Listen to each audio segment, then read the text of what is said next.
બહેનો છે ને, એ જેટલું શરીર શૃંગાર કરવા માટેનો સમય ફાળવે ને, એટલો સમય છે ને દીકરા દીકરીઓને સંસ્કાર આપવા માટે જો ફાળવે ને, તો મા બાપને, પરિવારને, દેશ સુખી બહુ થાય.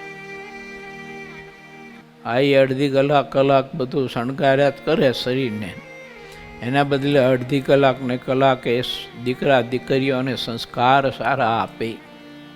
એ મીઠી મીઠી બધી વાતો કરે, બધી મર્યાદાની, ધર્મનિષ્ઠાની, નવધા ભક્તિના પ્રકારો જે બતાવ્યા છે પ્રભુને ભજવાના, પામી જવાના, એની બધી મીઠી મીઠી વાતો કરે. દીકરીઓ હોય તો એને સતી ગીતા સાંભળીને સતી ગીતાના જે કંઈ વિચારો છે તે બધા વિચારો આપે. આવું કરે તો એ પરિવાર કેટલો બધો આદર્શ બને.